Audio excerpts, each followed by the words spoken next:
In today's video, we're just recapping the second day of the Sharks in the Ozarks gathering that I went to back at the end of September, first part of October. Hope you guys enjoy riding along. Please consider subscribing to my channel. Click the like button, share this video with somebody, and now let's get into it. When we left the hotel, it was overcast and kind of misty outside. We're hoping we could beat the rain. And we got everybody together and then headed on our way.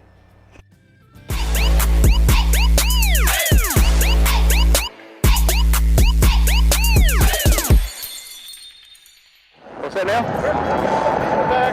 There was two people in the parking lot, right? Yeah. I don't know who they are or whether they're going with us or not. But they were lined up like they were. Figure it out. We're going to Emmets, they know that.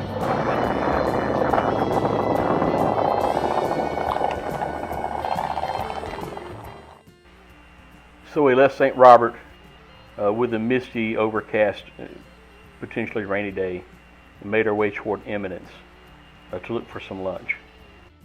This is us coming into the small town of Summerville, Missouri, population 502. In just a second, you'll see us pass by a carriage, and I guess they have some Amish people in this community. It's kind of interesting to see a carriage out in the middle of Missouri, something like you would see in Pennsylvania. After a quick stop to let folks put on some more layers, we continued on our way over toward Eminence to find some lunch. I wasn't exactly sure where we were going to eat lunch. We had talked about maybe a restaurant in Eminence, or going out to this place called Bluff State Park. As we came into Eminence, some of the places looked like they were stuck in time 40 years ago, and then others looked fairly modern. I don't need any fuel right now, so I'm not going to fuel up. All right, guys, we'll figure out what we're going to do for lunch. We'll holler at you guys later. Thanks for riding along. So we took a moment to fill all the bikes up because we were going to be out in the country for the rest of the day. And then we made our way over to the Bluff State Park.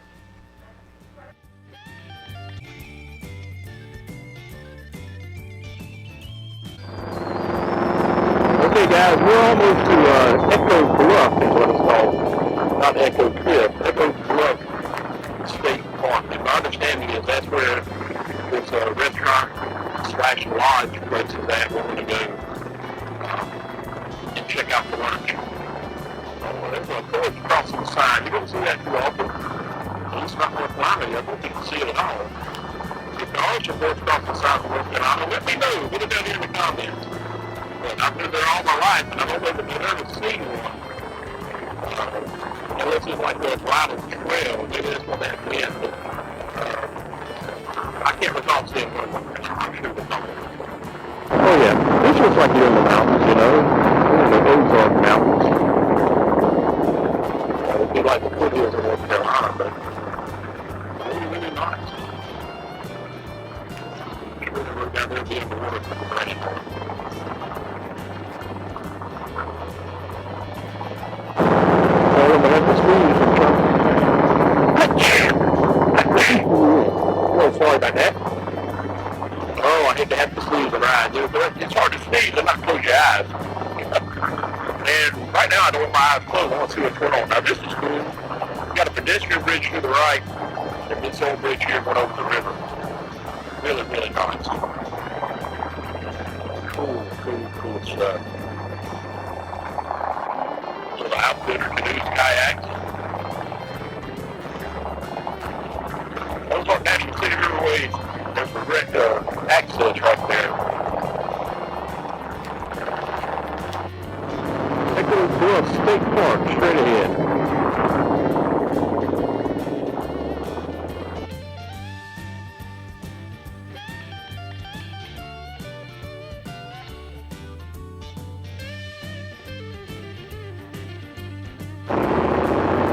Nice entrance to the park, isn't it, guys? We're definitely in the mountains.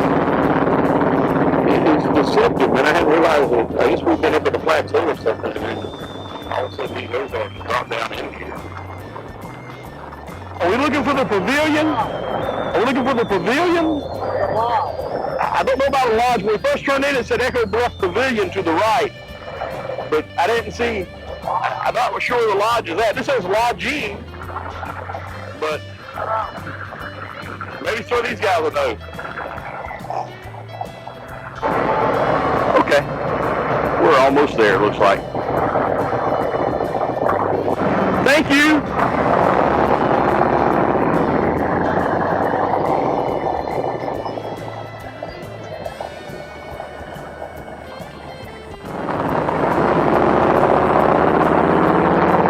Anytime you're riding out, you're trying to find somewhere you haven't been before.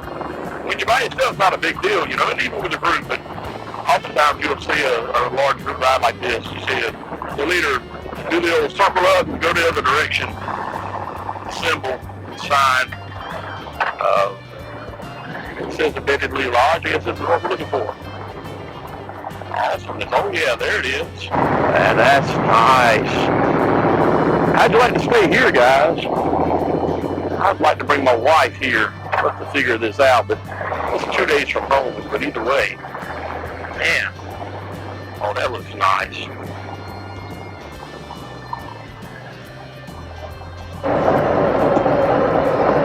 We found it. What? I said, we found it. We found it. Man, that was a nice place to stay. Yeah. You know, it looked like it'd be a nice place to bring my wife and just spend a couple of nights, man. All right, guys, we're eating here at the Lea Lodge, and this is right as you walk in the front door. Looks like a great place to come stay.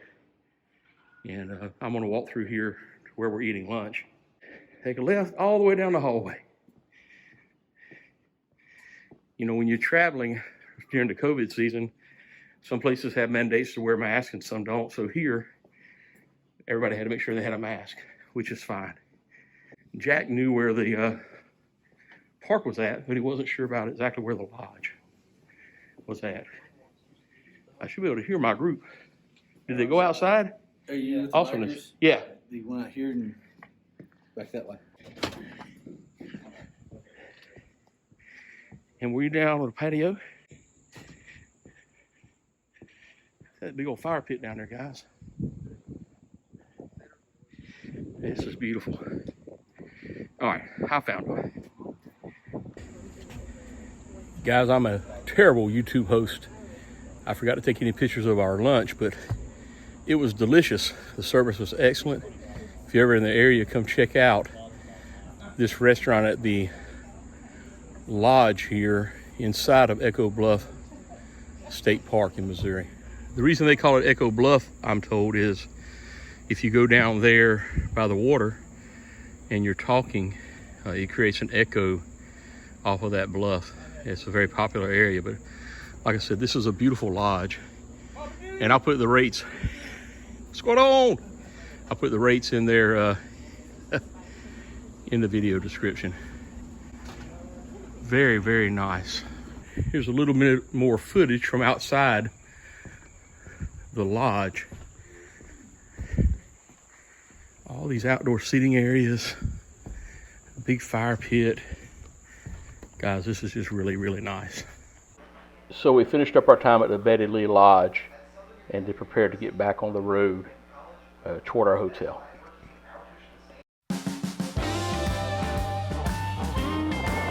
All right, guys, we just had lunch here at the lodge on Echo Bluff, and we're headed out. Excellent, excellent place to come, man. Joe, the manager, came out and talked to us, and she was glad we all showed up. And we came at a good time, even though we called. I guess they forgot we were coming, and they had extra staff here, so they really were able to take care of us in an expedient manner. The food was excellent. The service was phenomenal. If you're ever in the area, make sure you come out here and check the state park out and check out the lodge. I have some information in the description below about this place. I want to come back here with my wife. And we're going to take the direct route back to the hotel. Our friend Colin, who bought a brand new motorcycle yesterday, he's got to go back over to the dealership and work out some final details about insurance and other things. And we just want to go back and beat the rain and enjoy the evening at the hotel. So we had a nice ride back to the hotel. We got really heavy rain for just a few minutes. And then once I got back, I decided to interview Ray Garvin, one of the hosts of Parks in the Ozarks. If you know Raymond, I had to condense this interview down from about 10 minutes to what you see here. All right, guys, I'm here with Ray Garvin. He's one of the guys that are hosting this week, and I just want to let him tell us a little bit about the history of how this all started. What about the history of the sharks in the Ozarks? Okay. Well, it originally started out 5 years ago. This is the fifth. This is the anniversary of it. It started out as the fall run. I had been going to Tin Edmonds, started out as the barbecue run, and then it became the I Like Pie run, and it was the spring run, and we had also Shark Week. And Jack and I kind of talked about Jack Curry, Big Jack, there's nothing going on for the fall, and I said, what do you think, Jack? What do you want to do? I was like, we got the barbecue runs, and I said, well, what about doing something in Kansas City? And he pointed out Kansas City is a larger city. We don't have a lot of areas to ride. So I said, give me an idea. I said, I want to be centrally located. I want the option to be there for other people. And so he said that he and Neil Hefner had been through here before, and they liked the area. It was a cool area. We decided, let's do 4 days, show up on a Thursday, then leave on a Sunday. We'll ride Friday and Saturday.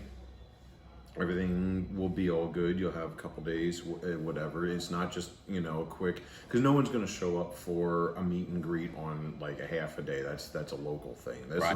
But it's just been growing steadily over the years. It has. Yeah. So that first year you had 10? There was more. There was more that I can't even remember. And then they were like, yeah, do you guys want to do it? And we're like, yeah, we want to do it again. Let's try this again. So we booked the same date, the first weekend in October. And then by the third year, we got the ball rolling. People were signing up before they even left the hotel. And we're looking at each other and we're like, this is something special. This is more than something special. Let's make it a third day of riding. So it's an official 5 days. And this year being the fifth one, it's kind of blown up a little bit. I've been told that I was a little overwhelmed with the response, which I have been. There's more people here. Originally, I guess we counted it. The original count, if everyone showed up, was like going to be 35 or 36. It didn't happen, which was okay, because we would have definitely had to split the groups into two. Or three, possibly, especially for seating space in a lot of these places we eat at. We found new roads. We found cool roads, so not so cool. When suddenly you found no pavement roads. Yeah, we found no pavement roads. When you're riding along and you're like, hey, I want to try this out. Pavement ends. Okay, well, I guess we'll just kind of figure it out and go from there. From my perspective, what's cool is these guys all come together from the forum. Yes. Or now Facebook groups. Yes. And come here just from all over the country. So this year, what are some of the states that were represented? We have Ohio, Iowa, Nebraska, Texas, North Carolina, New York, Tennessee, Colorado, Indiana, Illinois. So there was a few cancellations. Unfortunately, the California contingent couldn't make it due to some personal reasons, and we were supposed to have Florida as well, but they had work commitments. So that was a little there's always disappointing. next year, man. And that's what I'm looking forward to. A meet and greet, or kind of almost, it's central, but it's. We have the annual Shark Week, and this gives everybody kind of an intermediate something to do in the fall, because there's some spring rides that people do. So he's going to do it in spring. Correct. Great thing to do here. So. Cool. What else? Give me questions. I think that's got it. A short while before I interviewed him, Raymond and I rode out to a place called Portuguese Point. There's an establishment there that's for sale, and I think he kind of would like to buy it. He wanted to show it to me, so we went out there and checked it out. By the way, there's a giant spider next to you. Oh, he'll be all right. All right. All right, Ray, tell me a little bit about this place, Ray. So this is on the corner of Portuguese Point overlooking the Gasconade River Valley. And it was called Portuguese Point because the original person who settled here was French, but back in the 1800s, they didn't like the French. So he came up with Portuguese because no one knew where Portugal was and they didn't really care about that. So if he just told them he was something else, it didn't matter if he had an accent, they would just accept him and be done with it. It's 1850s, 60s it's been around here. So, and been settled from that. So if you want to walk that way and turn to your left, you'll see probably one of the best views in the world. Check that view out right there. See cattle down there. Oh, I've been told to go further over. Paul and Ray both. There you go. Oh, yeah. Okay. So you get to see this high bluff on this side, or Portuguese Point. So guys, that'll conclude today's video. I appreciate you riding along. I hope you enjoyed the video. Please remember to subscribe to my channel and click the notification bell so you know when I put up more videos. Have a great day, and I'll catch you on the next ride.